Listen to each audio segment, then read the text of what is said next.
I thought this year would be different. I told myself that on the drive up to Silverwood, watching the snow settle into soft white layers on the highway guardrails.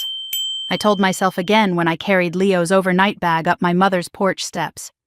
And I told myself a third time when we stepped into her living room at 9:52 that morning, just in time to watch my 7-year-old son realize he didn't exist in this family at all. The moment it happened wasn't loud. It wasn't dramatic. It was quiet, almost delicate, like a snowflake landing on your hand and melting before you notice. The room glowed with Christmas lights and glossy wrapping paper. My sister Carla's kids, Kayla, Mason, and little Ruby, sat knee-deep in gifts, shrieking with delight as they tore into one box after another. iPads, drones, robotics kits, a new mountain bike with neon spokes. Their laughter bounced off the walls the way Christmas laughter is supposed to. But Leo sat beside me on the carpet, legs folded tightly under him, hands tucked into the sleeves of his sweater, as if trying to take up as little space as possible. Every time a gift was passed out, he leaned forward just a little, hope flickering across his face like a candle almost out of wax. And every time, the name on the tag was not his. 36 gifts, bright and loud and overflowing with joy. Not one of them for my son. And that was the moment, in that glowing, glittering room, that something inside me cracked clean in half. My mother, Diane, floated from child to child as if starring in her own holiday commercial. She wore a pastel sweater dress, hair curled, lipstick perfect, holding her phone at the perfect angle to capture each delighted gasp from Carla's children. "Kayla, sweetie, show Grandma again. Lift it up, yes, just like that." She didn't glance at me. She didn't glance at Leo.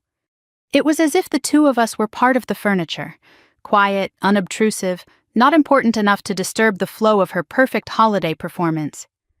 Carla perched on the couch beside her husband Neil, sipping peppermint cocoa like royalty observing her subjects. "Open the big one, Mason. Mom saved the best for last." Her voice was bright and theatrical. Neil filmed the whole thing as if his kids were celebrities. No one looked at Leo. Not once. He kept smiling at first, that careful, hopeful smile kids use when they're trying not to show disappointment, the kind that makes your chest hurt when you realize they're practicing bravery they shouldn't have to know yet. I leaned closer. "You okay, buddy?" He nodded quickly. "Yeah, I'm just watching." More gifts flew around the room. Kenmore robotics kit, VR goggles, limited edition Lego sets taller than Leo's legs. The whole place looked like a toy store explosion, glitter and ribbons everywhere. Through it all, Leo sat obediently still, eyes tracing shiny boxes like he was afraid of hoping too loudly. I kept waiting for my mother to notice, waiting for a pause, a glance, a flicker of awareness, but she never broke stride. "Ruby, sweetheart, open Grandma's favorite one." She clapped when the little girl held up a plush unicorn almost the size of her. I scanned the tree again, checking every tag left under the branches. Kayla, Mason, Ruby, Carla, Neil. Not one card with Leo's name. Not one small package tucked behind another. Nothing. The last present was a bright silver box with a fat red bow. My mother handed it dramatically to Kayla, who squealed and tore into it as if competing for a prize. Leo stared so hard at that box I could almost feel his breath catch. When it opened to reveal a tablet with a shimmering case, the room erupted in applause and happy chaos. And Leo whispered, barely audible, Did she forget me, Mom?" I swallowed. My heart felt like it had been dipped in ice water. Carla leaned over the arm of the couch, pretending to tidy up scraps of wrapping paper, and murmured, loud enough for me to hear, "I told you Nora would get dramatic if Leo didn't get something big." Neil smirked. My jaw tightened. Leo didn't react. He was still staring at the empty space beneath the tree. My mother straightened up, brushing glitter from her sleeves as if she'd completed some noble duty. "All right, everyone, breakfast in 30 minutes. I looked at Leo. His small shoulders, a little hunched, his hands clenched inside his sleeves, his face still trying to be brave. I understood then that if I stayed 1 minute longer, he would carry this moment in his body for years. So I stood up. "Leo," I said softly, Go get your jacket. He blinked up at me. Now? Now. Carla twisted around, offended. What are you doing? I didn't answer. I crouched down, helped Leo into his coat. His fingers were trembling a little, so I zipped it for him, smoothing the fabric over his chest. He leaned into the motion, letting me steady him. My mother finally tore her eyes from her phone. Nora, for heaven's sake, leaving already? We're just getting started. I held Leo's hand and walked toward the door without responding. She followed, heels tapping sharply on the hardwood. Don't be ridiculous, I'll buy him something tomorrow. Kids forget presents in a week. I turned the knob. Cold winter air hit my face like a truth I'd been avoiding for years. Leo stepped outside, his small boots crunching in the snow. My mother wrapped her arms around herself and said sharply, Nora, stop being dramatic. You're making a scene. I looked at her for one long second. Not angry, not pleading, just done. We're going home, Mom, she scoffed. Fine, but don't expect me to chase after you. I shut the door behind us before she could say more. The world outside was quiet, the kind of quiet that feels honest. Snow drifted softly from the gray sky, settling on Leo's hood. He squeezed my hand as we walked across the icy porch toward the car. I opened his door, helped him climb in. He looked at me through big, glassy eyes. Mom, he whispered, did I do something wrong? I brushed his hair back gently. You didn't do anything wrong, not a single thing. Snowflakes landed on my scarf, melting instantly. Inside the house behind us, laughter still echoed. Big, bright, careless laughter that didn't belong to us. I started the car. Leo turned his face toward the window, watching the world blur white as we pulled away. Not crying, not complaining, just silent. And that silence told me something I would never forget. I wasn't leaving out of anger. I was leaving because my son deserved a world where love didn't have conditions. As we drove down the hill that led away from my mother's house, I realized this Christmas morning would be the last time we ever stepped inside that home as a family. I didn't slam the door. I didn't shout. I didn't create a scene. I simply walked away. And somewhere between the snow-covered pines and the long, empty road home, a cold, steady truth settled into my chest. I wasn't done walking away. This was only the first step. I didn't speak for most of the drive home, not because I didn't have words, but because every thought I had came out sharp enough to cut skin. The windshield wipers slid back and forth, pushing snow off the glass in long, slow strokes. The quiet rhythm of it felt steadier than anything inside me. Leo sat in the back seat, leaning his forehead against the window, watching the blur of pine trees slip by. He wasn't crying, he wasn't pouting, he wasn't asking questions. And somehow that was worse than all of it combined. When a child goes completely still, that's when you know something inside them has been bent in a way you can't undo. We pulled into our driveway just before noon. The sky hung heavy and pale, as if the world itself hadn't woken up yet. Leo unbuckled his seatbelt and walked inside ahead of me. No running, no holiday excitement, just the small sound of his socks brushing the floor as he made his way down the hallway. He closed his bedroom door gently behind him. Not a slam, not even a click, just a quiet, soft thud that hollowed out something inside my chest. I set the keys on the kitchen counter and stood there for a long moment. The house felt distant, like a place we used to live but hadn't truly come home to in a while. I listened to the silence, the kind that shouldn't exist on Christmas morning, not when you have a 7-year-old. My hand trembled slightly as I reached for the kettle. Maybe a cup of tea would calm me down. Maybe heat would stop the cold bloom of anger in my stomach. I filled the kettle and set it on the stove, but I never turned the burner on. Something in me snapped. Not loud, not dramatic. Just clean, precise, final. I walked straight to my office, closed the door halfway, and sat down in front of my laptop. My reflection flashed briefly in the black screen. Tired eyes, red cheeks, jaw clenched tight. I opened the computer and clicked into the folder labeled Estate Planning. I hadn't opened it in 6 months. The documents glowed on the screen. Life insurance, retirement accounts, the living trust I painstakingly built to ensure Leo would be protected if anything ever happened to me. Back then, I made choices out of habit, out of childhood loyalty, out of obligation. My mother, Diane Ellington, beneficiary. My sister, Carla Winslow, contingent beneficiary. Her children, secondary distribution. Leo was listed, yes, but so were the people who forgot him so easily it barely seemed to register in their minds.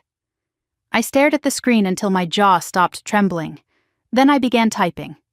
Effective immediately, I am removing Diane Ellington and Carla Winslow as beneficiaries from all accounts and policies under my name.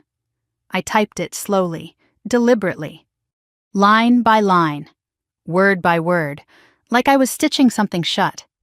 I adjusted the distribution. Primary beneficiary, Leo Ellington.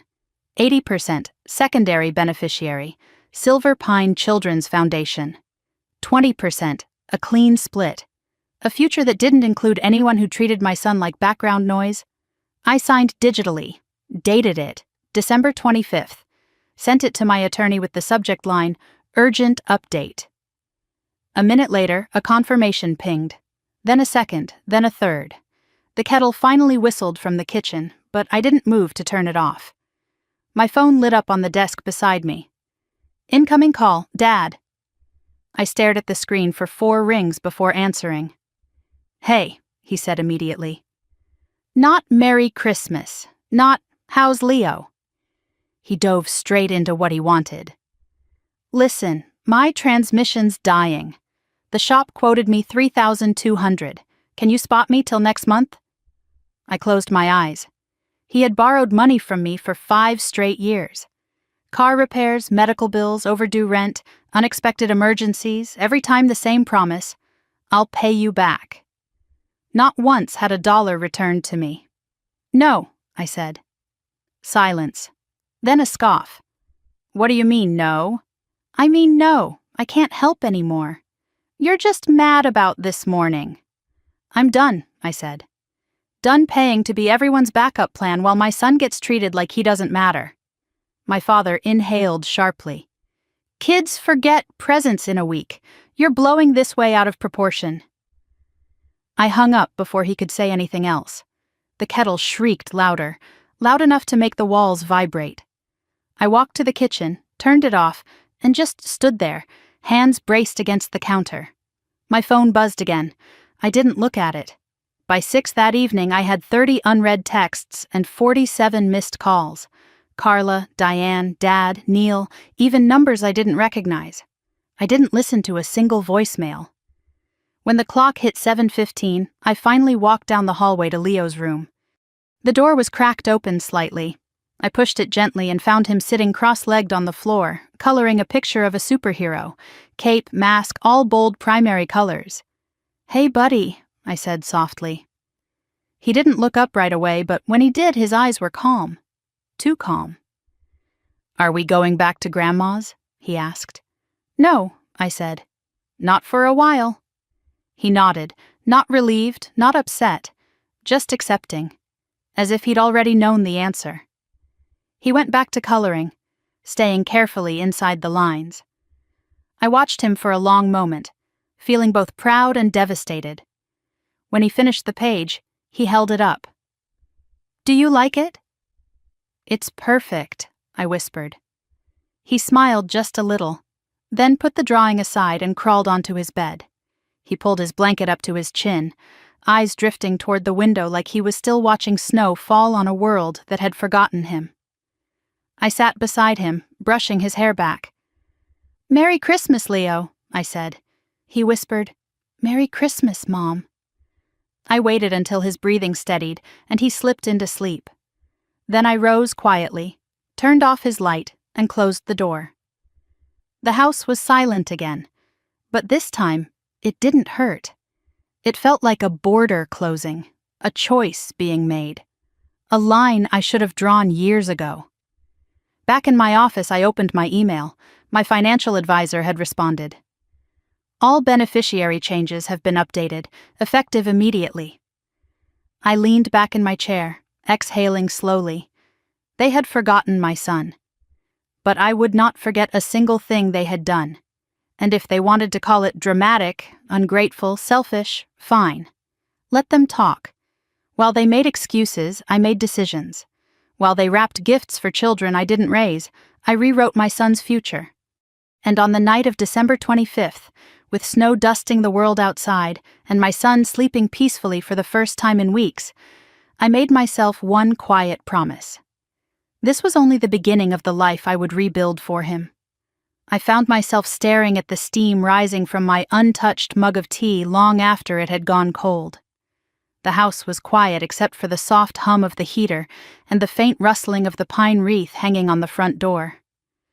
Leo had fallen asleep on the couch, curled up on his side, one hand tucked under his cheek and the other wrapped around his worn astronaut plushie.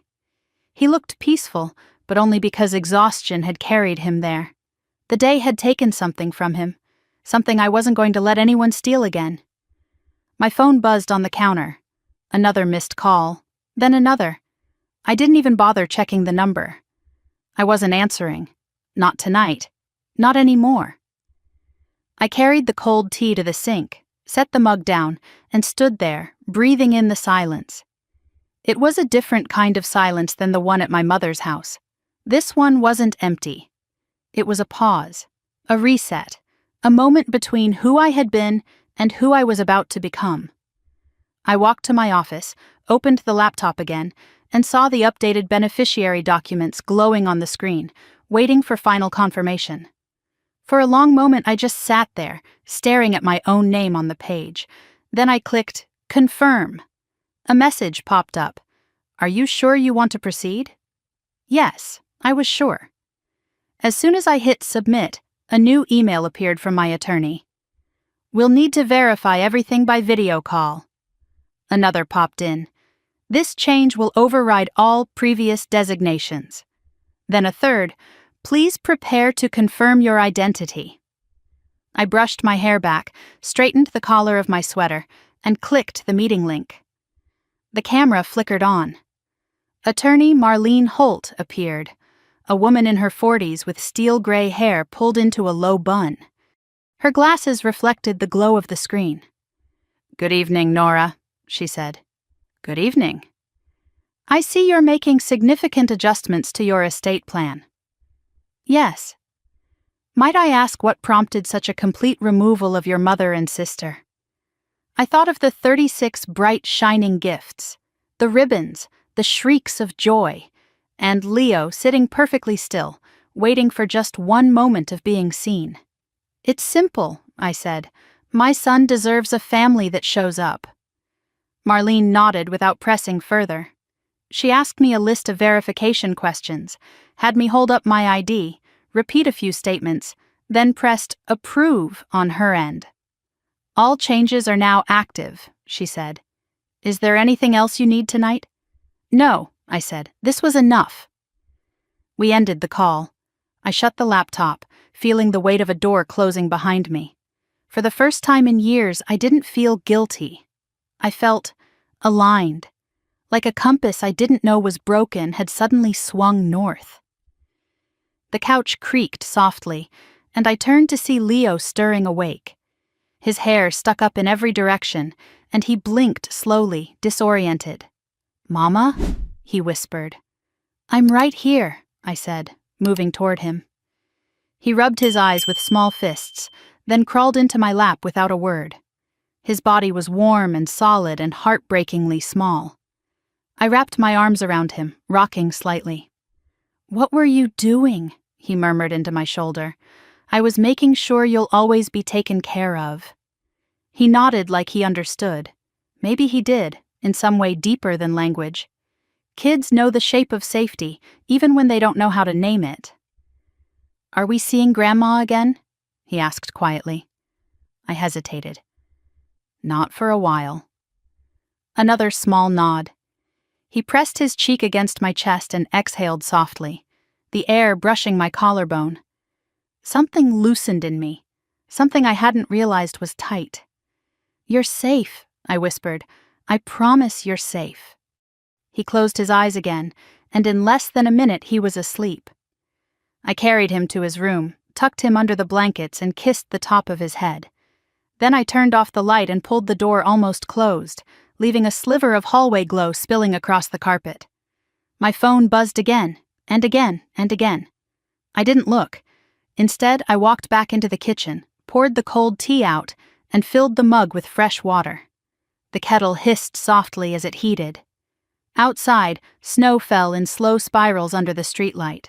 When the kettle whistled, I made a new cup, then set it aside as the screen of my phone lit up across the room. Mom, 16 missed calls. Carla, 14 missed calls. Dad, 18 missed calls. Neil, 5 missed calls. Dozens of messages, fragments flashing across the preview window. Call me now. You're overreacting, Nora. You're hurting Mom. You owe us an explanation. This isn't what families do.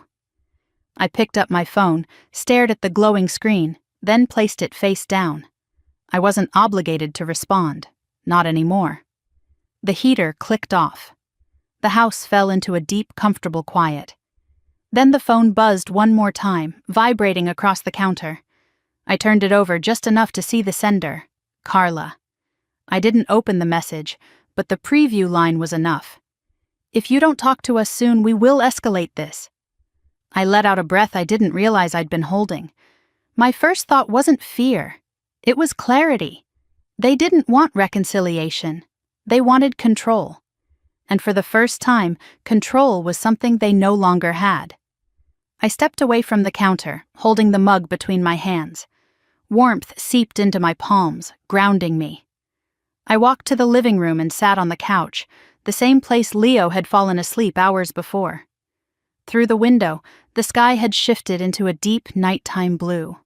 Snow continued drifting, catching in the glow of the streetlight like floating embers. The phone buzzed again, another message from Carla. I didn't lift it. Instead, I breathed in the warm air of my own home, feeling everything settle into place. The anger, the hurt, the years of being overlooked, dismissed, and expected to swallow every slight. A different kind of strength settled into me now, quiet, steady, mature. Not the strength that comes from fighting, the strength that comes from choosing not to participate anymore. My son was asleep in a house that loved him. The documents were updated. The boundaries were drawn. Let them escalate. Let them rage.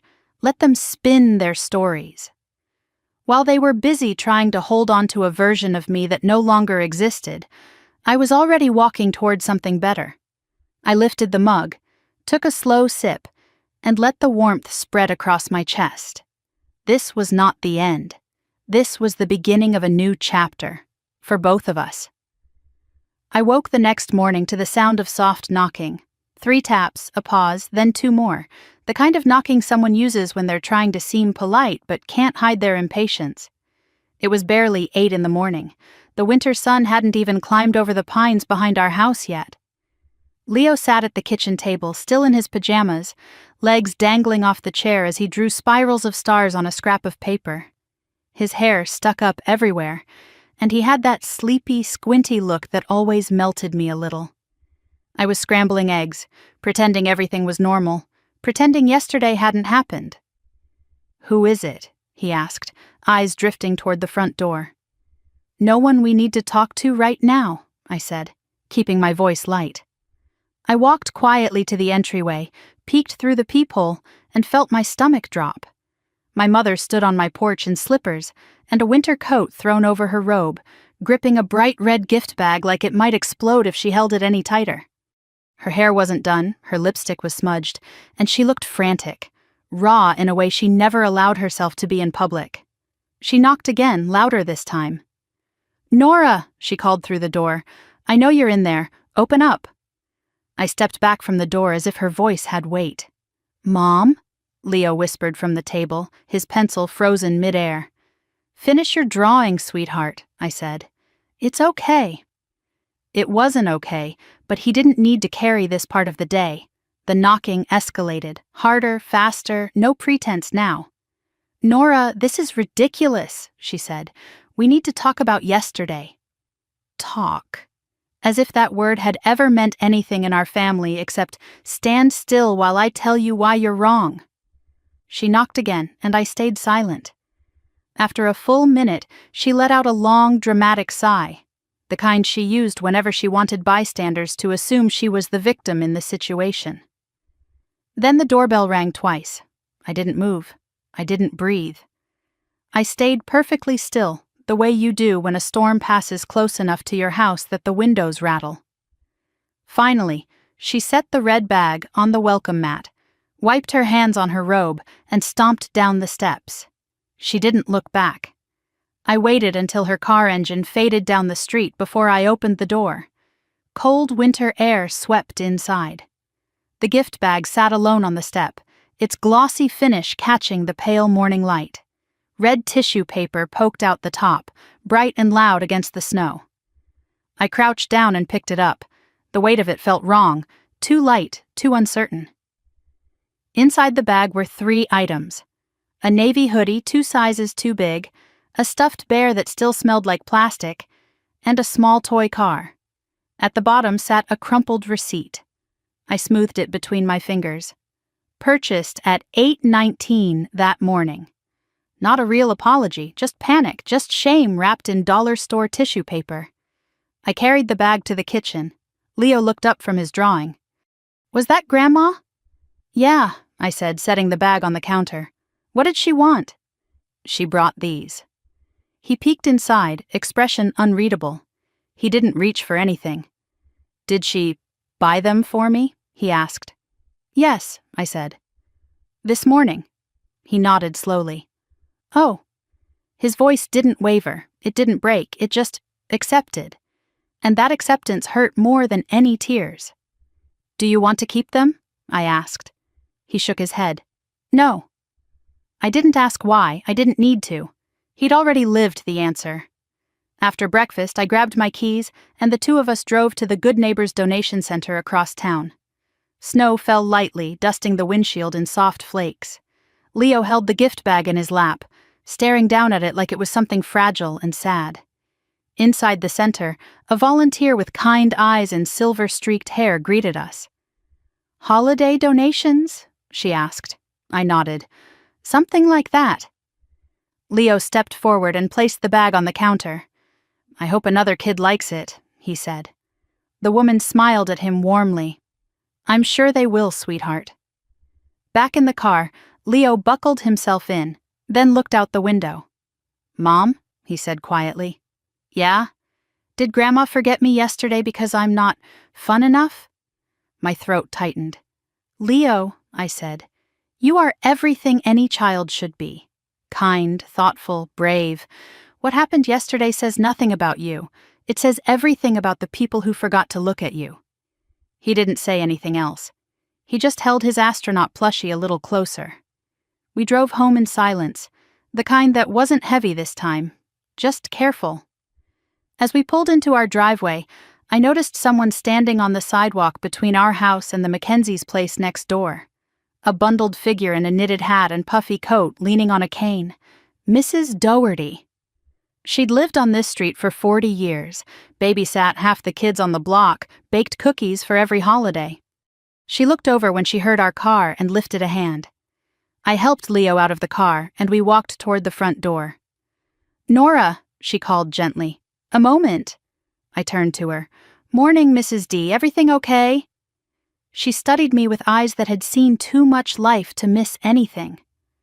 "I saw your mother leave here earlier," she said. "She didn't look herself." I exhaled softly. "It's been a long week." She nodded knowingly. "I remember when you were Leo's age," she said. "Your mother favored Carla even back then. You never asked for much, but you rarely got it. I've always wondered how that shaped you." The words hit hard, honest, and unexpected. "I'm sorry," she continued softly. "Some patterns go on so long, people forget they're doing harm." Leo tugged at my coat sleeve. "Mom, I'm cold." "I know, sweetheart," I said. "Let's go inside." Mrs. Dougherty stepped closer. "If you ever need a witness or someone to speak to what I've seen over the years, don't hesitate to ask." It caught me off guard. A small, unexpected kindness in the middle of a day I thought would be full of nothing but cleanup. "Thank you," I said. Really?"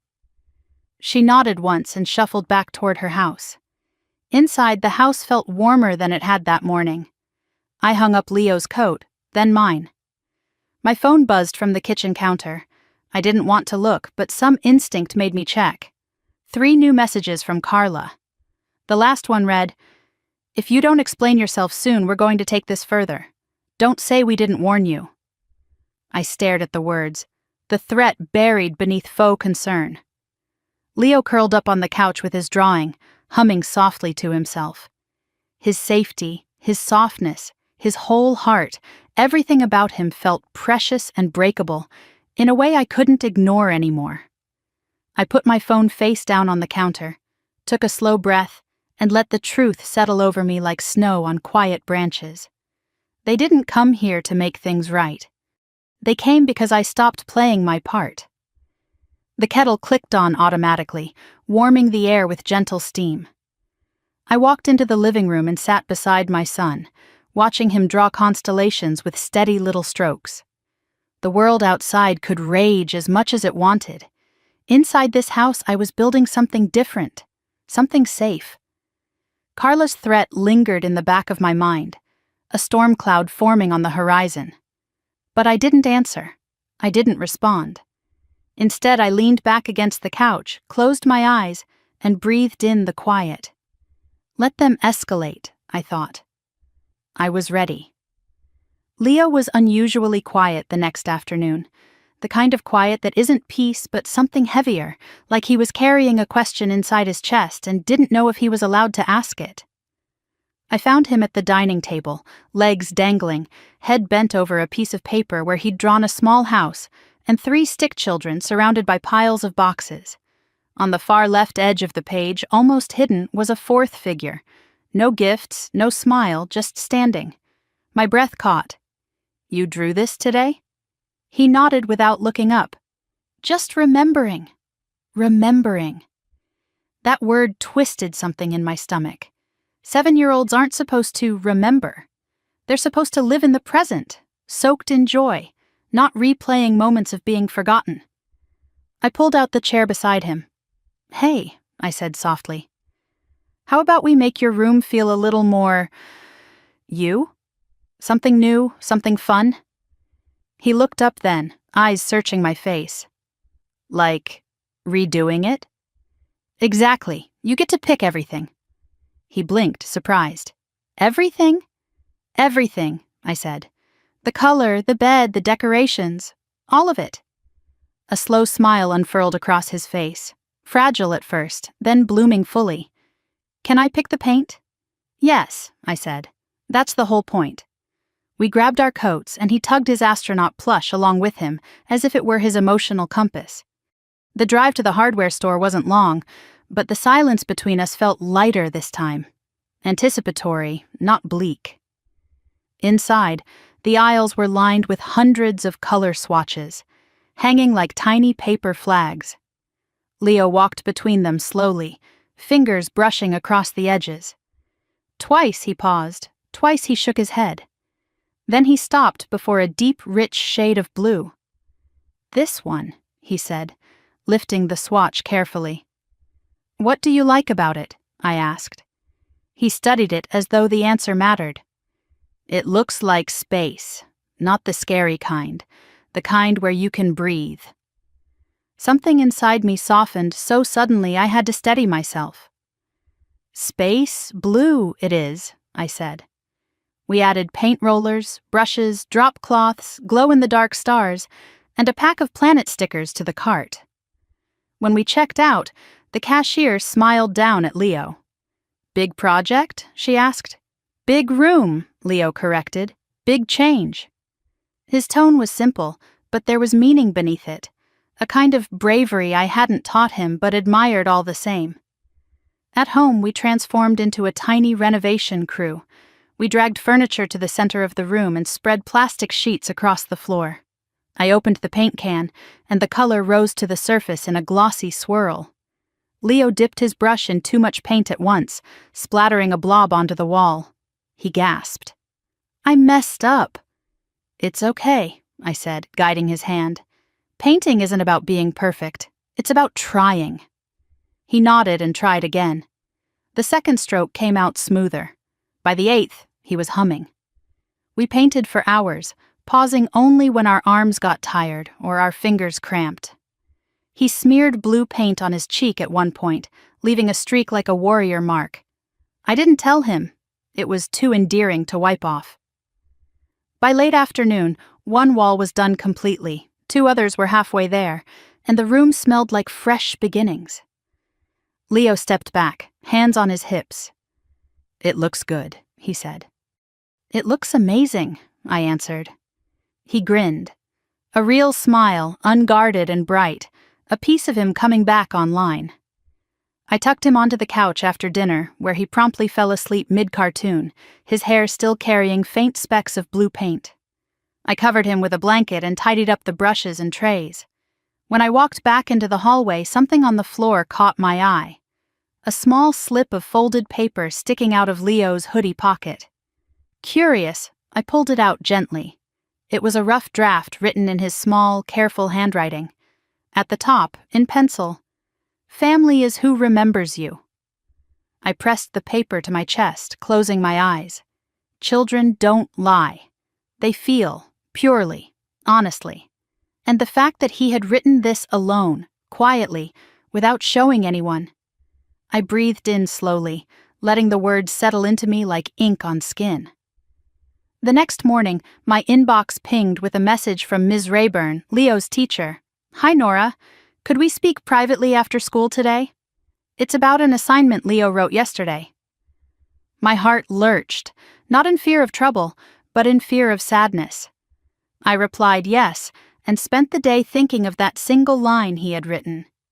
At 3:15, I arrived at the classroom as kids poured out, laughing and bumping backpacks together. Leo held my hand as we walked inside. Ms. Rayburn smiled kindly. "Hi, Leo. Can I talk to your mom for a moment?" Leo nodded and wandered to the reading corner, flipping through a picture book. Ms. Rayburn handed me a paper. "He wrote this today." At the top, "Who shows up?" His words were simple but devastating. My mom shows up. She makes breakfast. She painted my room blue with stars. She goes to my games and reads with me. She remembers me. My grandma forgot me on Christmas. My mom didn't forget. That's the difference. My vision blurred.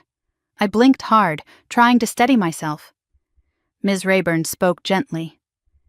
"He's resilient, Nora. Incredibly so.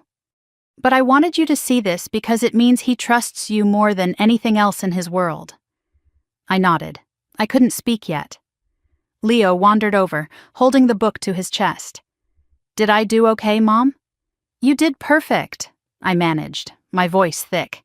He slipped his hand into mine. "Can we get pizza for dinner?" "Yes," I whispered, "we absolutely can." That evening, we sat in our favorite booth at the pizza place on Maple Street.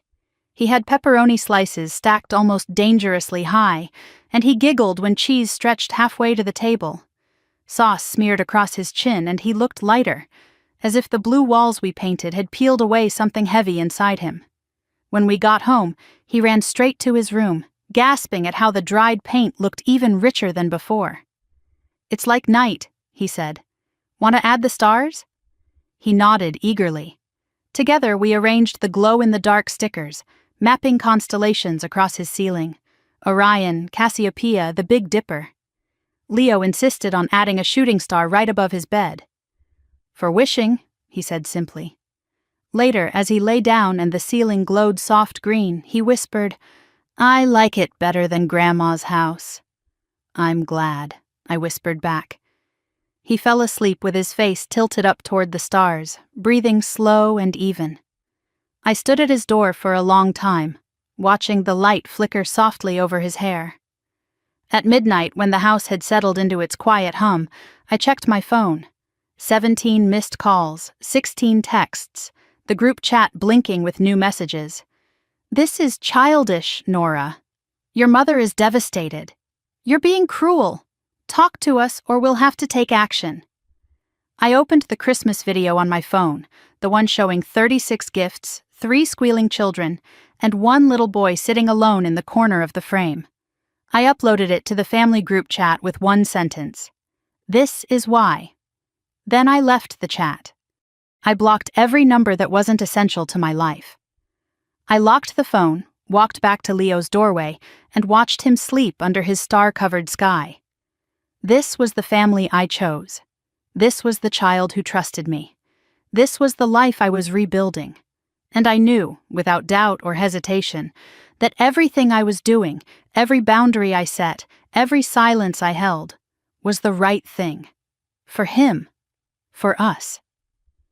Leo hesitated at the classroom door the next morning, his small hand tightening around mine.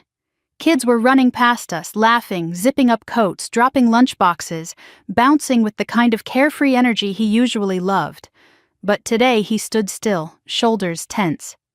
"What if Ms. Rayburn didn't like what I wrote?" he whispered. "She will," I said gently, "and even if she didn't, telling the truth is never wrong." He nodded, though the movement was small and uncertain.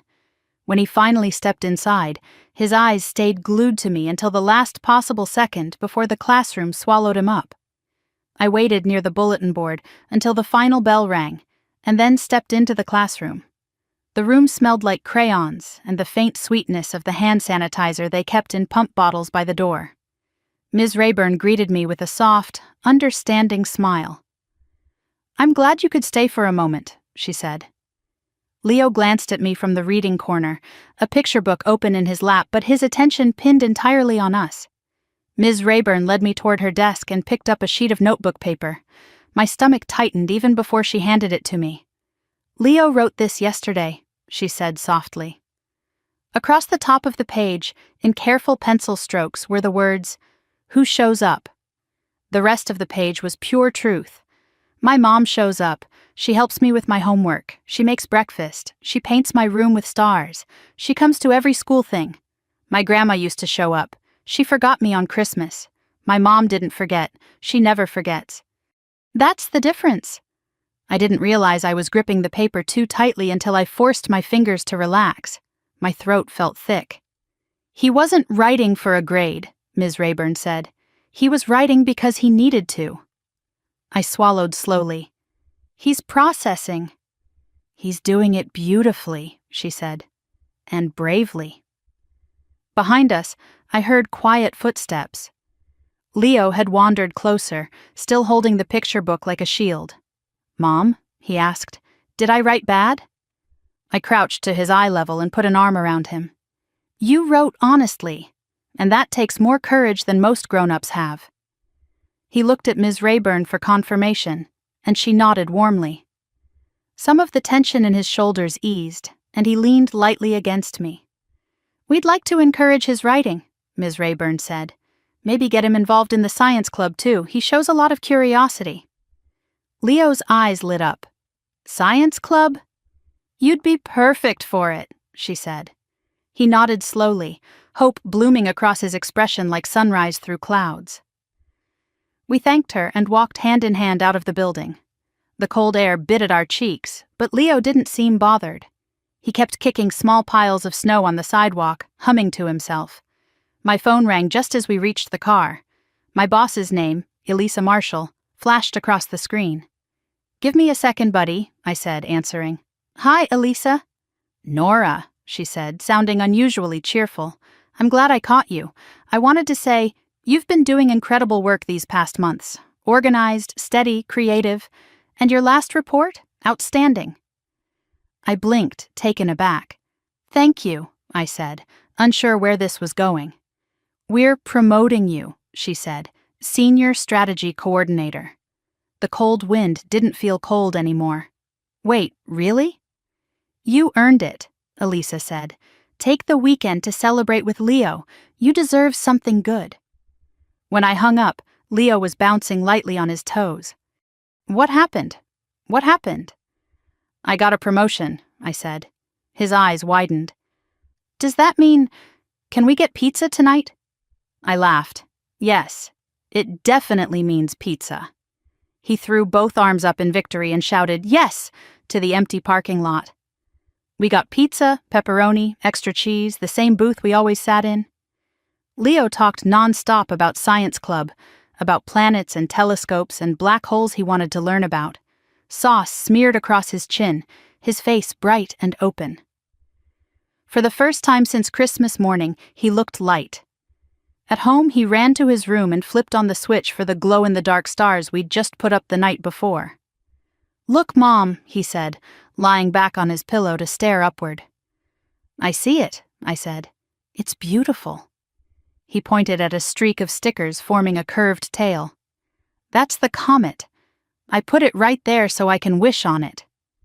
"What are you wishing for?" I asked. He thought for a long moment. "For things to stay like this." My heart pulled tight, warm and aching. When he finally drifted to sleep, I tucked his astronaut plush under his arm, kissed his forehead, and left the door slightly open. I should have gone to bed. It had been a long day, and my body was heavy with the kind of tired that comes from emotional rebuilding, but curiosity tugged at me. I checked my phone. 32 unread messages. The family group chat was exploding. "You humiliated us. You're tearing this family apart. Your mother is devastated. This is ridiculous for one mistake. Kids don't remember Christmas anyway. You should be ashamed." I scrolled slowly, each message more dismissive, more manipulative than the last. Once, these words would have crushed me, made me doubt myself, made me feel selfish for wanting fairness for my child. Not now. I opened the video from Christmas, 36 gifts, the chaos of wrapping paper flying, my mother's laughter, Carla's bragging, Neil's filming. And in the corner of the frame, Leo, small and quiet and waiting for nothing. I hit upload. "This is why," I wrote. Then I left the group. Blocked every number except Aunt Lorraine's. Set my phone face down on the counter. The heater clicked softly, filling the house with warm air. In the quiet, I walked to Leo's doorway again. He was asleep under the starry ceiling we'd made together. His small hand rested on his pillow, relaxed now, not clenched the way it had been in my mother's living room. I leaned against the doorframe and let myself breathe. This peace wasn't accidental, it wasn't luck, it wasn't temporary. It was the result of choices. Choices to protect him. Choices to rebuild him. Choices to show up for him in every way my own mother never did for me. And I knew, without needing anyone's validation, without needing forgiveness from people who never gave it, that we were finally on the right path. The world outside could judge. They could gossip. They could lie. But inside this house, under this painted sky of stars, my son was healing, and I wasn't going back. The first letter showed up on a Thursday morning, slipped halfway under the front door like something that didn't want to be found but needed to be. I almost stepped on it on my way to the kitchen. A pastel envelope, the kind you find in the bargain section of the pharmacy greeting card aisle.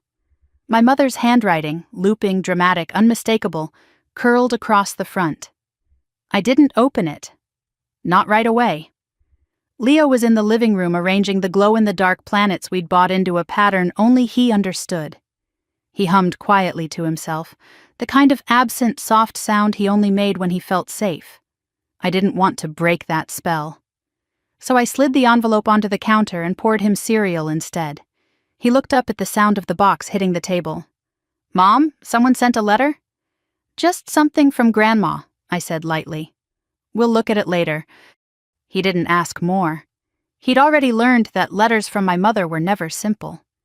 After he left for school, I stood alone in the kitchen staring at the envelope for a long moment before finally tearing it open. The paper inside smelled faintly of my mother's perfume, floral and sharp. "Nora," it began, "you're overreacting. Children don't remember small mistakes. I love Leo, and you know it. You are blowing a minor oversight into something catastrophic, and it's hurting everyone. Please stop this before you ruin our family for good." At the bottom was a line written harder, the pen pressing into the paper enough to dent it. "If you continue down this path, You'll force me to make choices I don't want to make. I folded the letter carefully, not out of sentiment, but because rage makes your hands shake. That was the first. The second arrived the next day. Another pastel envelope, another performance. This time the tone was softer at first. Sweetheart, I miss you. I miss my grandson. I don't know why you're punishing me. I made one mistake. One. You don't throw family away over one lapse. Then it turned. You're acting like some kind of martyr. Leo needs stability. He needs a full family, not just you. The word just burned through the paper like acid. I dropped the letter into the folder I'd started keeping in my office. Evidence, proof, patterns, a lifetime printed in ink. I was still sliding it inside when I heard a small voice behind me. Mom? Leo stood in the doorway, holding the hoodie he'd worn to school. His eyes drifted toward the letter in my hand. Is that from Grandma again? Yes. His gaze dropped to the floor. Did she say something mean? I came closer, kneeling so we were eye level. She said something wrong. That's different. He nodded, like that answer gave him permission to keep breathing normally. What does the red line mean? He asked suddenly, pointing to the back of the unopened envelope still sitting on the counter. My mother had drawn a crooked underline beneath the flap in red ink. I forced a steady tone. Sometimes people underline things when they want to be heard. But why does it look like she's angry?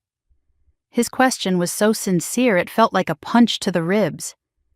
Because, I said quietly, some adults don't know how to express their feelings the right way.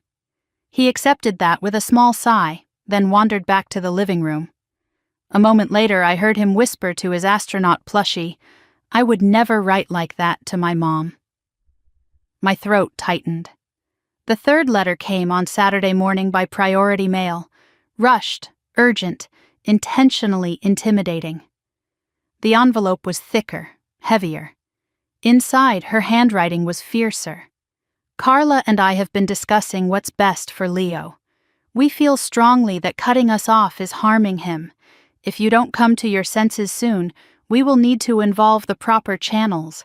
Leo deserves a family who cares. The last sentence made my pulse spike. A family who cares. As if I didn't show up for him every single day. As if remembering your grandson at Christmas was optional. At the bottom was the letterhead of a small law office in Riverstone. Not a full petition, yet, but a threat, a warning, a promise. I slipped that letter into the folder too. The folder was getting thicker. By Sunday, I stopped feeling startled when envelopes came. They were as predictable as the mail truck itself. Every morning, another pastel apology wrapped in blame, another plea wrapped in threat. Think of your mother's health. You've broken her heart. Leo will resent you one day. You aren't the victim. That last line was underlined twice, hard. I didn't respond to any of them. Instead, I kept filling the folder. One afternoon, while Leo was working on his solar system model for Science Club, I opened the latest letter and scanned it quickly, already expecting the mix of guilt and manipulation. But this one was different. Nora, I won't be ignored like this. A grandmother has rights. The moment I read that sentence, a cold ripple moved through me. Rights. She had used the word rights. Not love, not connection. Rights. Across the room, Leo looked up from his model. Mom, why do you look like that? I put the letter down immediately. Just thinking. He patted over, holding a small plastic Saturn. Are we okay? Yes, I said. We are absolutely okay. He nodded, satisfied, and returned to his project. But he paused again, halfway across the room, turning back with a question heavy enough to stop my breath. Mom, do I have to tell Grandma good things so she won't be mad? I stood up so quickly my chair scraped the floor. I crossed the room and cupped his face gently. No, I said. You don't ever have to say anything you don't want to say. Not to anyone. He blinked, eyes wide, and then he leaned into my hands with a slow, relieved exhale. Later that afternoon, after Leo fell asleep on the couch mid-episode of a space documentary, I sat at my office table and spread out the letters like a grim timeline. Each one a brick in the wall of everything she refused to see. I took photos of all of them, organized them by date, scanned and uploaded them to my drive. Documentation wasn't paranoia, it was protection. As I was labeling the files, my phone buzzed. "Aunt Lorraine." I answered immediately. "Are you holding up?" she asked. "I'm trying," I said. "She keeps sending letters. They're getting worse." "I know," she said. "She called me yesterday sobbing and furious. I told her favoritism has consequences, but she didn't want to hear it." Lorraine hesitated. "She's thinking about taking legal steps, Nora." "I figured," I said. "If it comes to that," she continued gently, "I'll testify. I've seen the way things have been since you were little." Warmth filled my chest, gratitude mixed with grief. "Thank you." "Don't thank me. It's simply the truth." After we hung up, I walked to the couch and brushed a hand through Leo's hair. He stirred slightly, but didn't wake. He deserved better than this emotional tug-of-war. He deserved peace. The next morning, when I opened my mailbox, I found another envelope, but this one was unmistakably official. White, crisp, bearing a law office seal. A chill washed over me. Before I could even open it, my phone vibrated from my coat pocket. A new message from Carla. "Don't panic when the letter arrives, we warned you." I stood completely still on the front porch, snowflakes melting against my coat. Their letters weren't just words anymore. This was war, and they had just declared it. The envelope felt heavier than paper should. It sat on my kitchen table like a stone, thick and official, the embossed seal of Price and Dale Family Legal Practice, stamped across the corner. Snow dripped from my boots onto the floor as I stood staring down at it, unable to bring myself to touch it. Some part of me already knew what was inside. Some part of me knew this wasn't an apology or an explanation or even a plea. This was a move, a choice, a declaration, and one I couldn't ignore. I finally slid a finger under the flap, tore it open, and unfolded the stack of documents. The heading glared up at me in bold letters. Petition for grandparent visitation rights in the matter of the minor child. Leo Ellington. My breath left me in one sharp, painful exhale. Behind me, Leo sat on the living room rug, building a Lego spaceship with focused intensity. He had no idea that a battle had just been brought to our doorstep. No idea that someone who forgot him on Christmas morning believed she now had a legal right to claim him. I skimmed the pages. My mother, Diane, claimed that I had unreasonably restricted access, that I was isolating Leo, that I was damaging his emotional development by denying him a stable extended family. Then came the part that made my stomach clench. Petitioner believes respondent is emotionally unstable and making decisions not in the child's best interest. I closed my eyes. They weren't just trying to insert themselves into Leo's life. They were trying to undermine me as a mother. And at the bottom of the page, in neat type, failure to respond may result in temporary visitation granted to petitioner. My hands shook, not out of fear, but out of something colder, sharper, a clarity edged with fury. "Mom?" Leo's soft voice floated from behind me. "Are you okay?" I turned, folding the papers before he could see the header. "Just reading mail, sweetheart." "Is it bad mail?" he asked, instinctively knowing more than he should. "Not for you," I said. "That's what matters." I tucked the petition into a folder and grabbed my phone. My fingers dialed the number from memory. Attorney Marlene Holt answered on the second ring. "Nora?" "I got the letter," I said. "It's a petition." "Bring it in today," she said with instant professional calm. "We're going to fight this." I glanced toward the living room. "She's accusing me of isolating him." "Accusations aren't facts," Marlene said. "Do you have documentation?" "I have everything." "Good," she said. "We'll need it." After we hung up, I pulled the large leather-bound folder from my office shelf, the one I'd started filling the moment the first guilt-soaked letter arrived. I spread its contents across the dining table. Christmas photos, screenshots of texts, saved voicemails where my mother said Leo wasn't her responsibility, the crumpled receipt from the panic gifts, the birthday card where she wrote the wrong age, the notes from Leo's teacher about his emotional processing, the letter with "You are not the victim" underlined in red, a pattern, a history, a truth they couldn't rewrite. Leo wandered in as I sorted through papers. "Are you making something?" "Yes," I said, carefully keeping the tension out of my voice. "I'm making sure our life stays peaceful." He nodded like that made perfect sense. Then he went back to his spaceship. When I arrived at Marlene's office that afternoon, she looked over the petition with a slow, controlled exhale. "They're using intimidation tactics," she said, "trying to push you into compliance before you know your rights." "They thought I'd fold," I said. Marlene lifted her eyes. "Are you going to?" "No." "Good," she said, "because we are not just defending against this, we are going to dismantle it." She flipped through the papers I brought, placing sticky notes and highlighting sections with the precision of a surgeon. When she reached the Christmas video still, her mouth tightened. "That's damning," she said. "Judges take patterns very seriously. We'll use the video, and the letters, and that birthday card. Good grief." "She didn't know his age," I said softly. "She didn't even guess close." For a moment, we sat there together in quiet understanding, the kind that forms only when truth is no longer a secret. "Court date will be set for fall," Marlene said finally. "You'll get a notice soon." 8 months. A long wait. A long shadow cast over everything. But I wasn't doing this alone. When I left the office, I called Aunt Lorraine. She picked up on the first ring. "I heard from Carla," she said. "I'm guessing you got the petition." "Yes." "I'll testify," she said immediately. "I'll tell the judge exactly what I've seen.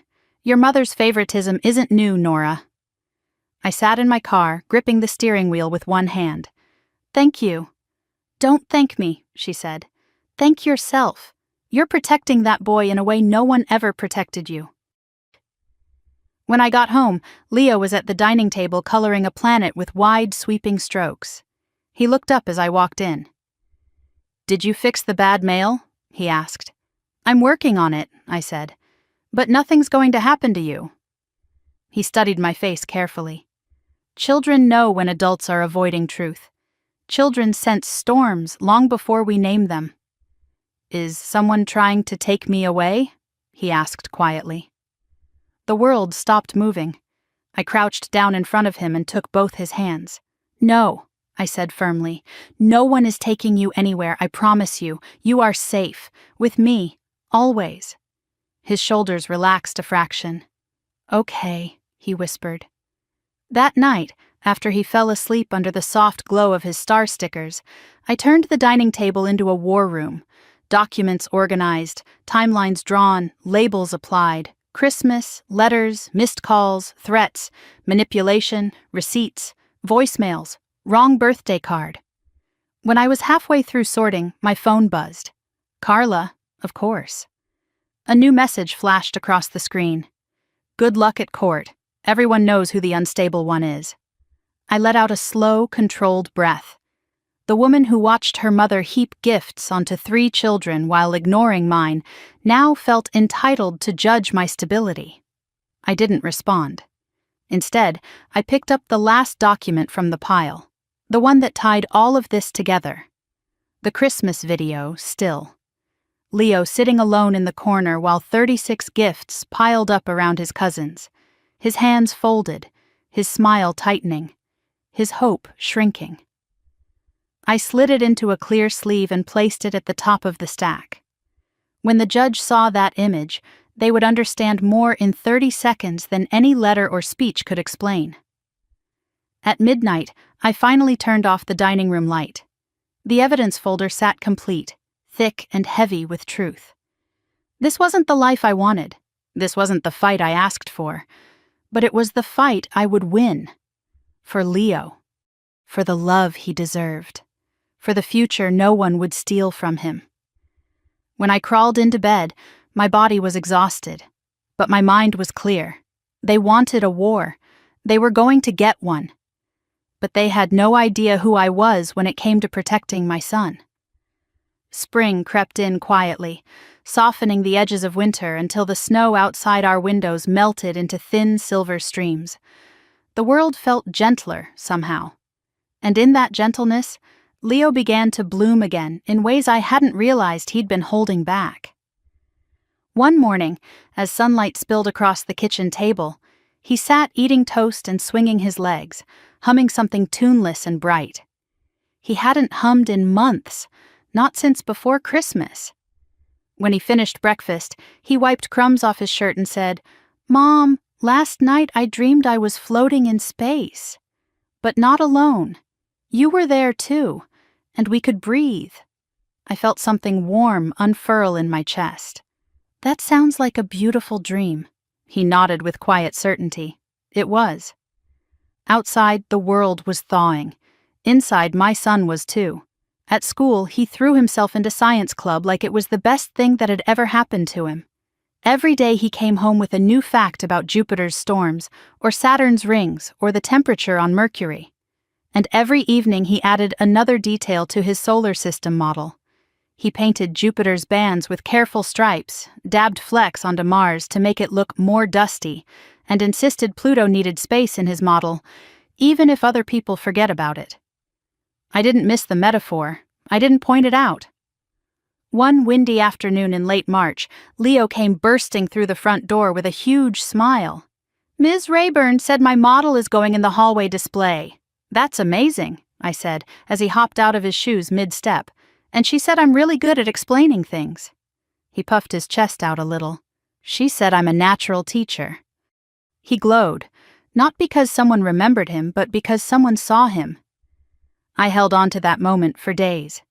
Baseball sign-ups started in April. I wasn't sure if Leo wanted to play again. He'd been nervous around crowds lately. But when I asked, he nodded shyly. At his first practice, he stood near the back of the group, small and unsure, twisting his glove between his hands. I crouched beside him. "You're here," I whispered. "That's already brave." He didn't say anything, but he scooted a little closer to me before joining the others. The wind was sharp that day, carrying the smell of damp grass. The kids dropped balls and laughed too loudly. Coaches shouted encouragement. Parents clapped from the bleachers. It was ordinary and chaotic and comforting. When a coach tossed a practice ball toward Leo, he flinched at first, but then he reached out and caught it cleanly against his chest. His eyes widened. He looked up at me instantly, as if to ask whether it really happened. "I saw that," I called. A grin split across his face like sunrise through clouds. That's how the next few months felt. Small joys, steady growth, soft healing. He started laughing more during breakfast. He showed me doodles he made in the margins of his worksheets. He stopped asking whether Grandma was mad at us. But normalcy is a fragile visitor. It never stays long in families like mine. The letters continued. Not daily now, but often enough to prickle anxiety beneath my skin every time I checked the mailbox. Some were short. Some were frantic. Some were manipulative in ways only a mother who raised you can achieve. "You don't know how much this is killing your mother. You're traumatizing Leo by isolating him. He will grow up resenting you for this. Mark my words." Each letter went into the folder in my office. Not opened twice, not responded to. One had a line written in shaky blue pen, "You are not the victim here." I held that one for a long moment before adding it to the pile. It wasn't the accusation that stung. It was how familiar it felt, how many times I'd been cast in roles I didn't choose just so the rest of them could stay the heroes of their own stories. Leo never saw the letters. He didn't need to carry that weight. Still, he felt whispers of it. One afternoon after school, he came home quiet. He dropped his backpack beside the kitchen island and chewed his bottom lip. "What happened?" I asked. "Nothing," he said too quickly. "Leo." He shifted, then sighed. "Some kids asked why we don't go to Grandma's house anymore." My pulse tightened. "And what did you say?" I said, "Because I don't want to be somewhere people forget I exist." I froze. "What did they say?" I asked softly. He shrugged. "They said that makes sense. A 7-year-old shouldn't have to articulate a boundary that adults refuse to understand. But mine did, clearly, firmly, bravely." That night, after he fell asleep, I sat at the edge of his bed and watched his chest rise and fall. Under the soft glow of the star stickers on his ceiling, his face looked peaceful, untouched by the storm still gathering outside. I hoped it would stay that way. But peace doesn't last when guilt is chasing it. Aunt Lorraine visited one Saturday afternoon, carrying a tin of lemon bars like she used to when I was little. She hugged me tightly and whispered, "You're doing the right thing." We sat on the couch while Leo showed her his finished solar system model. She clapped and complimented him so sincerely that for a moment I felt my chest ache with gratitude. When Leo ran off to show her more drawings, Lorraine leaned toward me. "She called me yesterday," she said quietly. "Your mother. She's unraveling Nora, blaming everyone but herself." "She always has," I murmured. "I know," she sighed. "But she's also recruiting, telling the rest of the family you turned Leo against her." My jaw tightened. "I didn't turn him. He saw the truth." "I know," Lorraine repeated, squeezing my hand. "Truth doesn't need coaching." Spring rolled into summer, and for a few brief weeks everything felt manageable. We took walks by the lake. We bought ice cream from the same truck we always had. Leo learned to ride his bike without training wheels, wobbling wildly before finding balance. It was the happiest I'd seen him in months, until the day at Target. We had just finished picking out school supplies, shiny new pencils, a notebook with planets, a set of markers, and were about to grab snacks when I heard someone call my name. Carla. She wasn't alone. Her daughter, Ellie, stood beside her clutching a stuffed penguin. The moment Ellie saw Leo, she broke away from her mother and ran toward him with tears streaming down her face. "Why did you do it?" she cried. "Why did you make Grandma sad? She cried every day because of you." Leo froze. His hand tightened around the handle of the shopping cart. His face paled. I stepped between them immediately.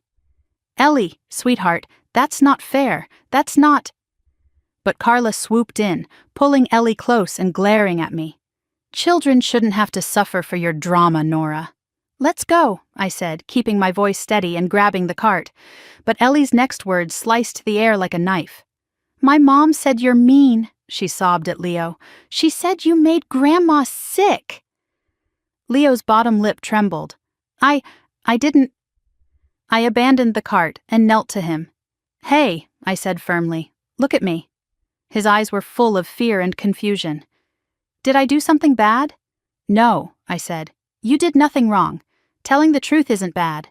Wanting to feel loved isn't bad." Carla scoffed. "Keep telling yourself that." I stood, placing myself fully between her and my son. "We're done here." Leo clung to my arm as we walked quickly out of the store. He didn't cry until we reached the car. When the door closed behind him, he whispered, "Mom, am I allowed to feel sad?" My heart broke cleanly. "Yes," I said.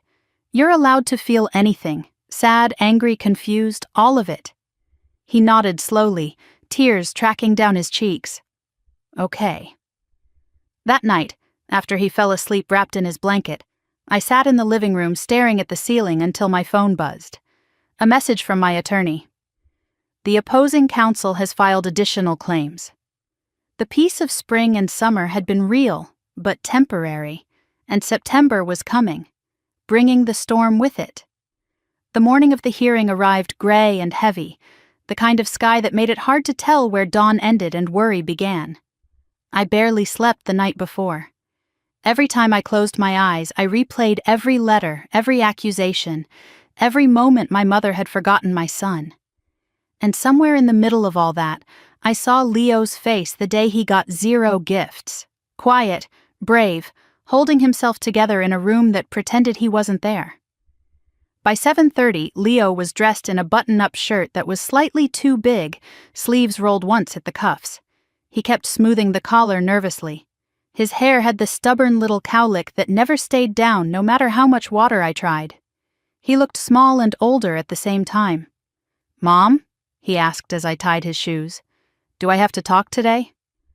"Only if the judge asks," I said gently, "and you don't have to say anything you don't want to." He nodded slowly. "Okay." We drove in silence. The courthouse sat at the end of a long stone walkway, its columns rising like stiff shoulders against the gloomy sky. I held Leo's hand the whole way in. His palm was warm, his fingers tight around mine. Inside, everything smelled faintly of old paper and disinfectant. People whispered, doors echoed shut in the distance. Somewhere, someone typed rapidly on a keyboard. Life happening normally around us, even though ours wasn't normal today. We found our courtroom, family court, hearing room C. My attorney, Marlene Holt, was already there, seated at the table with a binder so thick it looked like a textbook. She stood when she saw us. "Hey, Leo," she said softly. "You look very sharp today." He gave a shy smile and pressed closer to my side. "We're ready," I told her. "I know," she said quietly, "and you're going to be okay. The evidence is clear." Her confidence steadied me more than she realized. When the door on the opposite side opened, my stomach tightened. My mother walked in wearing a navy suit she'd probably bought just for this.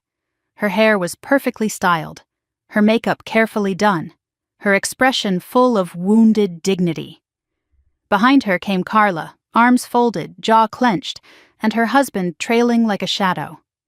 My father was there too, which surprised me.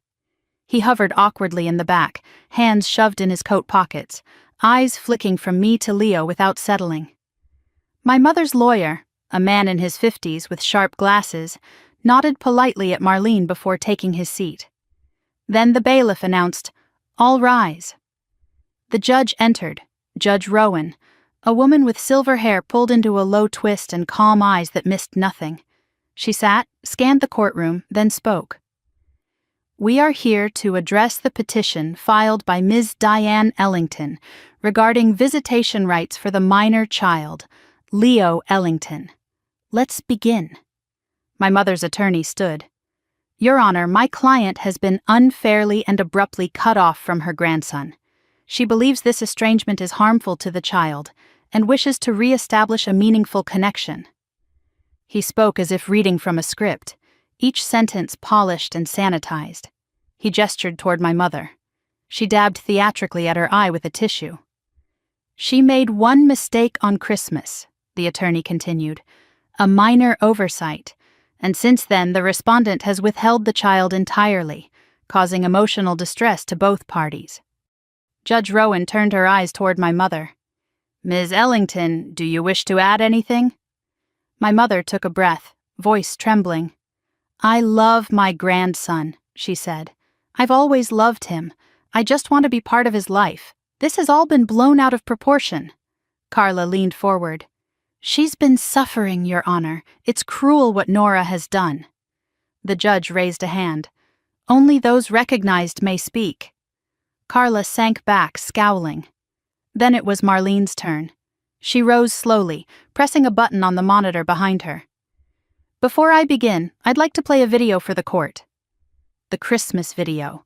36 gifts, shrieks of excitement, paper flying, laughter, cameras flashing. And in the corner, Leo, sitting alone, small and silent, watching his cousins unwrap gift after gift, while nothing with his name ever appeared. The room was so quiet you could hear the soft hum of the monitor. When the clip ended, Marlene spoke evenly. "That was Christmas morning. 36 gifts for Ms. Winslow's children. 0 for Leo. Not a simple oversight, but one of many patterns." She placed the birthday card on the judge's desk next, the one where my mother wrote the wrong age. "Ms. Ellington could not recall her grandson's age," she said. "In the petition, she claims a close relationship with him. The evidence shows otherwise." She laid out letters, printouts of texts, and a timeline of ignored school events, forgotten birthdays, and manipulative accusations. Judge Rowan read each piece, her face unreadable. Then she asked, "Does the child wish to speak?" Leo looked at me. His hand trembled in mine. I knelt to him. "You only have to say what feels true." He nodded once, then stood. He was so small in front of that towering bench. The sleeves of his shirt had slipped down again. He pushed them up nervously, then looked directly at the judge. "She forgot me," he said quietly. Judge Rowan leaned forward slightly. "Can you tell me what you mean?" Leo swallowed. "On Christmas, she forgot to give me a present. She gave lots to my cousins, but none to me. And she didn't say anything, she just didn't remember." My mother let out a shaky sob behind us. Leo continued, small but steady. "My mom shows up for me. My grandma doesn't. I don't want to see her." He sat back down beside me and immediately leaned into my arm. I wrapped it around him, feeling his heartbeat quick and fluttering. Judge Rowan lifted her gaze to my mother. "Miss Ellington, when is your grandson's birthday?" My mother froze, eyes darting. "March, the 15th, she guessed weakly. Judge Rowan shook her head. "Incorrect. And how old will he be turning?" 9, she said. "He is already 8, the judge corrected calmly. "He will be 9 next March." My mother swallowed hard, the color draining from her face. Judge Rowan exhaled. "I have heard enough." She shuffled papers, then looked directly at my mother. "This court finds insufficient evidence of a meaningful existing relationship between petitioner and the child. What's more, the documentation presented today demonstrates a pattern of inconsistent involvement, lack of knowledge of the child's basic information, and behavior more aligned with guilt and pressure than genuine connection." My mother's lawyer shifted uncomfortably. "Therefore," the judge continued, "the petition is denied. The case is dismissed with prejudice. This matter cannot be brought before this court again." My mother's mouth fell open. Carla muttered something furious under her breath. My father shook his head as if this were my fault, not theirs. But my son, my sweet boy. He let out a slow, relieved breath and whispered, "Is it over?" I squeezed his hand. "Yes, baby. She can't make you go." We walked out of the courthouse hand in hand. The sky had shifted from gray to a muted blue, like the world had exhaled with us. But peace rarely lasts long in families built on denial.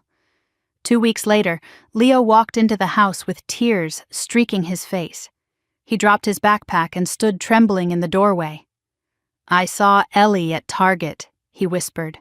"She ran to me and cried. She said I hurt Grandma. She said I made her sick. She said I ruined everything." My heart splintered cleanly. "What did you say?" I asked as I knelt in front of him. "I told her I didn't want to see Grandma anymore." His voice cracked, and she cried harder. He showed me a photo on his phone, Ellie sobbing in a shopping cart while Carla captioned it, "When children are taught to turn against their own family by bitter parents." Leo's lower lip quivered. "Did I do something bad?" I pulled him into my arms.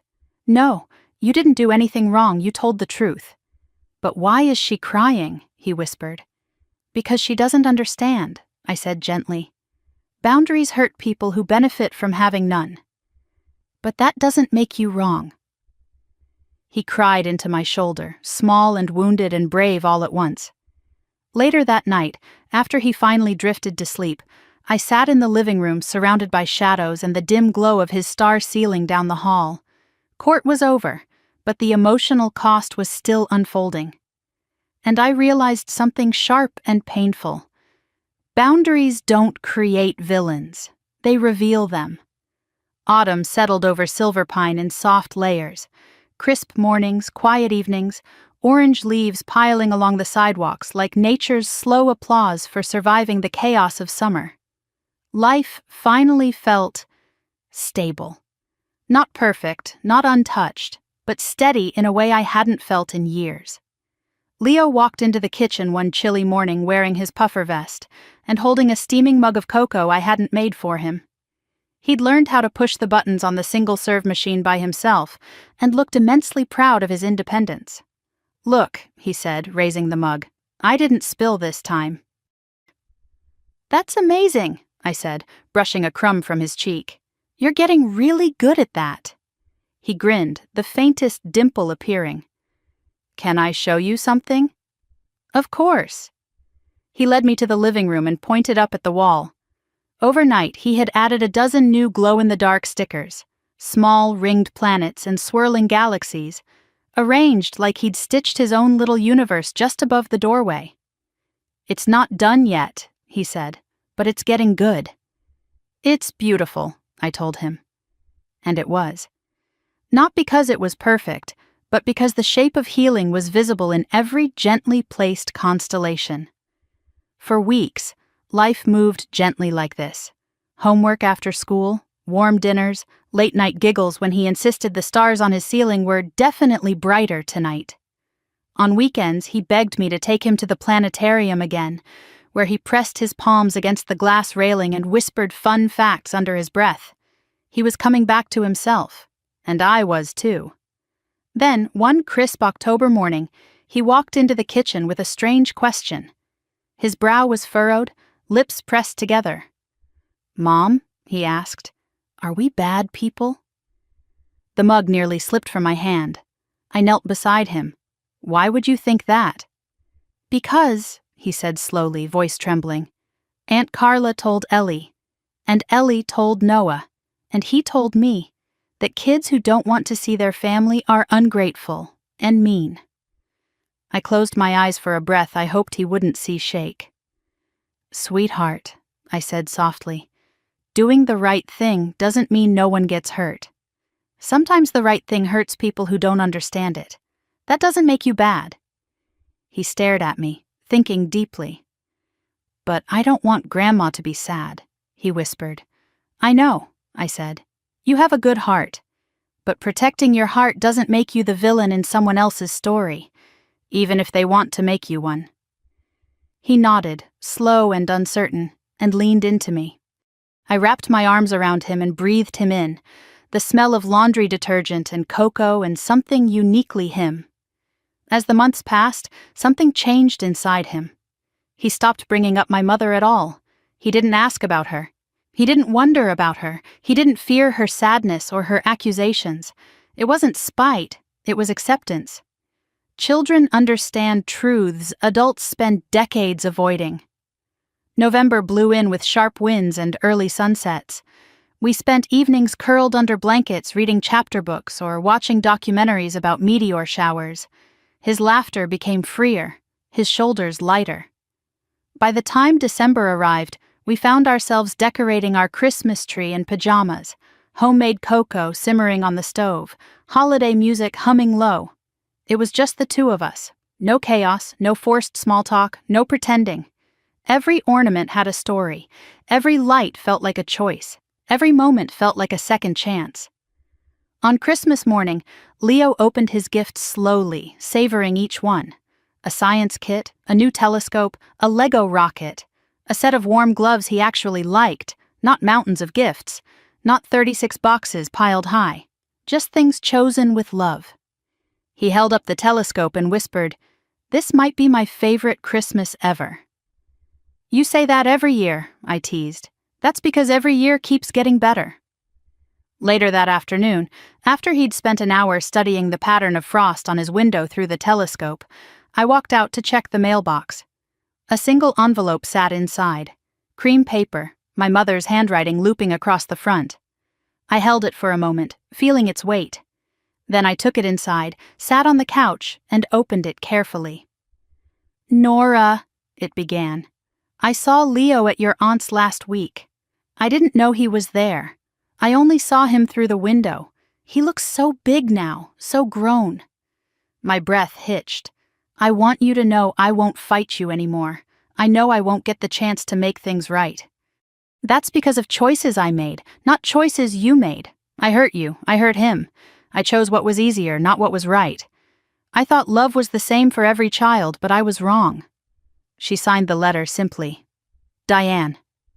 Not Mom, just Diane. It felt more honest that way. I folded the letter and placed it gently in the drawer with the others, kept not out of sentiment, but out of a desire to understand the story that shaped us.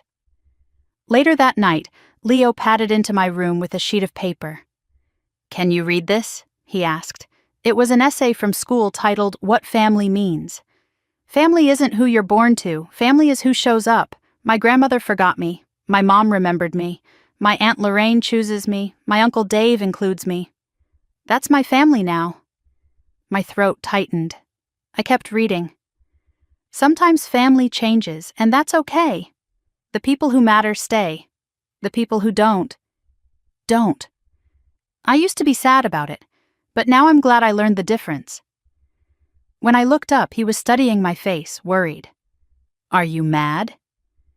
"Why would I be mad?" I whispered. "Because I said Grandma forgot me." "She did forget you," I said softly. "You're telling the truth. Truth doesn't make me mad." His shoulders relaxed. "Okay."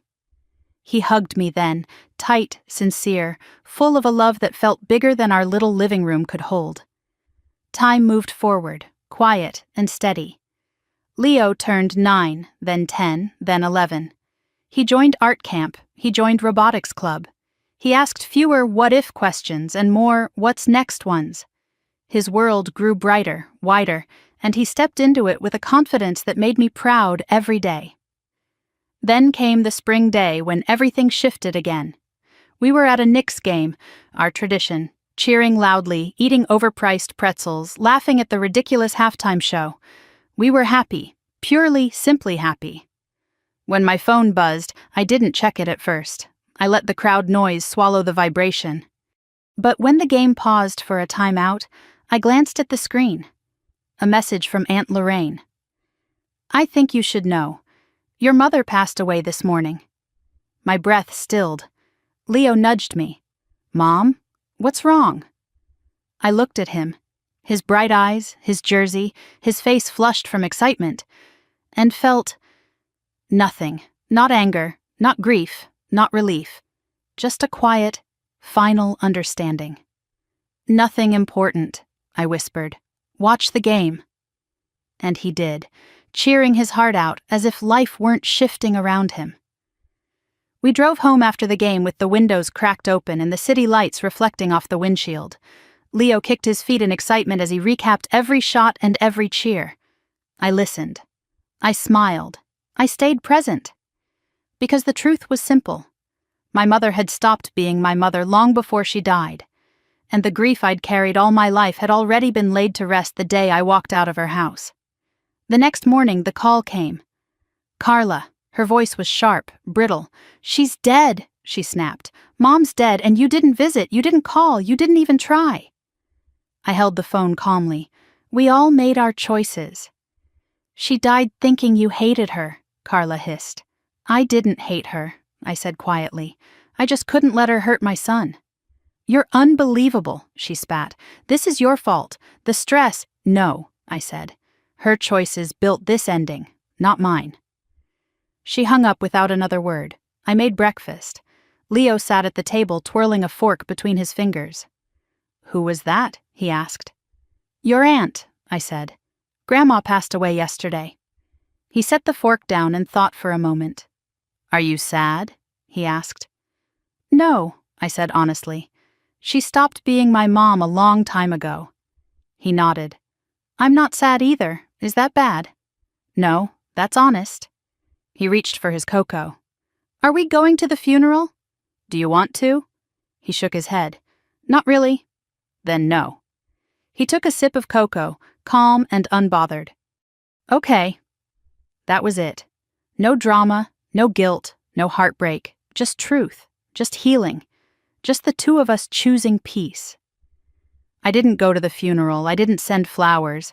I didn't write a speech or sit in the back row pretending to mourn a relationship that hadn't existed in years. I spent that morning exactly where I needed to be. At home, sitting at the kitchen table with Leo while he colored a picture of a comet streaking across a navy sky. He didn't ask about the funeral. He didn't ask what other people would think. He didn't ask if we were doing the right thing. He just hummed under his breath, tapping his marker gently between strokes, lost in a world where love was simple and stable and didn't require a child to earn it. Around noon, a soft knock came at the door. I opened it to find Aunt Lorraine standing there, wrapped in a long gray coat, eyes red but kind. "Can I come in?" she asked. "Of course." She stepped inside, brushing snow from her sleeves. She glanced toward the living room where Leo sat cross-legged on the floor, leaning over his drawing with fierce concentration. "He's grown," she whispered. "Last time I saw him, he barely reached my hip." "He just keeps climbing," I said softly. She nodded, then pulled a folded paper from her coat pocket. "I thought you might want to see this." When I unfolded it, my breath paused. It was my mother's obituary. Not a long one, not flowery, not overly sentimental. Just the facts: her birth date, the town she grew up in, her 2 daughters, her job, the names of her grandchildren. But something was missing. Leo's name. Carla's children were listed: Aiden, Mason, Ellie, but Leo, not mentioned at all, erased, forgotten one last time. Lorraine watched the understanding wash over my face. "I told the pastor," she said hesitantly, "but your sister insisted the obituary should reflect the people truly involved in Mom's life." I let out a slow, steady breath. Not angry, just tired. "I'm sorry," Lorraine whispered. I folded the obituary quietly. "Don't be. It tells me everything I needed to know." She touched my arm. "You may not have had the mother you deserved, but you became the mother Leo needs, and that matters more than anything written in a newspaper." When she left, I walked back inside and found Leo holding up his drawing. "Look, Mom, it's us on a comet. We're holding hands so we don't float away." His timing was unintentional, but the metaphor hit me straight in the heart. "That's perfect," I said, kneeling to look closely. He studied my face with gentle curiosity. "Are you okay?" "Yes," I said honestly. "Better than okay." He leaned against me, still smelling faintly of markers and cocoa. And that was when I finally allowed myself to understand something I hadn't known how to name. I wasn't grieving a mother. I was grieving a version of family I had spent years trying to pretend existed. A version that was never real. From that day on, life didn't transform overnight. Healing rarely happens in clean lines, but each day felt a little clearer, a little lighter, a little more ours. By spring, Leo joined the art club at school. He painted entire galaxies with streaks of silver and gold. He came home with hands stained in color and stories spilling out of him faster than I could keep up. "That's a nebula," he'd say proudly, showing me a swirl of violet and blue. "Stars are born in those." "So are boys who survived things they shouldn't have had to," I whispered once when he couldn't hear me. He grew taller, his voice deepened slightly. He laughed louder. He asked fewer questions about the past and more about the future. One warm May afternoon, he ran into the kitchen holding a flyer. "Mom, there's a summer space camp. Can I go, please?" His eyes were stars themselves, bright, hopeful, ready. "Of course," I said without hesitation. "Let's sign you up tonight." He threw his arms around my waist, holding on tightly. "You're the best mom in the whole galaxy." I hugged him back, feeling his small heartbeat press into my ribs. "And you're the brightest star in mine." Life went on. And every day, we created something new. A family built not from expectation, but from choice. Then, one summer night months later, after Leo had gone to bed, I opened the drawer where I kept my mother's letters. 4 envelopes. 4 ghosts. 1 obituary tucked behind them like a final chapter. I carried them to the living room fireplace, not out of anger, not to erase anything, but to set something down. One by one, I placed the letters into the fire. The paper curled and darkened, ink dissolving into sparks. The last things she ever wrote to me rising in thin gray trails. When the flames died, the room felt lighter. When I checked on Leo, he was asleep under the glow of the stars we had painted years earlier. He looked peaceful, whole, loved. I sat on the edge of his bed for a long moment, brushing his hair away from his forehead. "You will never have to earn love," I whispered. "Not from me. Not ever." He didn't stir, but his hand curled around the blanket as if reaching for something comforting in a dream. I turned off the light and stood in the doorway, watching him breathe in the soft glow of the constellations above him. That ceiling wasn't just decoration. It was a map of every promise I had made to him. The promise to show up, the promise to protect him, the promise to choose him. Every day, every moment, every lifetime. As I walked back into the living room, I felt a sense of calm I hadn't known in years. Not peace born from denial or avoidance, but peace born from truth. And I realized something simple, something profound. Showing up every day, when it's hard, when it's painful, when no one else does. That's what love really looks like. And I had shown up for my son. Every moment, every milestone, every year. The rest was just noise. If you connected with this story, if it reminded you of something in your life, or if you simply want more stories of strength, healing, and quiet revenge finding its way back to the heart, take a moment to like this video, leave a comment about where you're listening from, and subscribe to stay with us for the next one. Your support helps these stories find others who need them, and until the next story, take care of your heart and show up for the people who matter.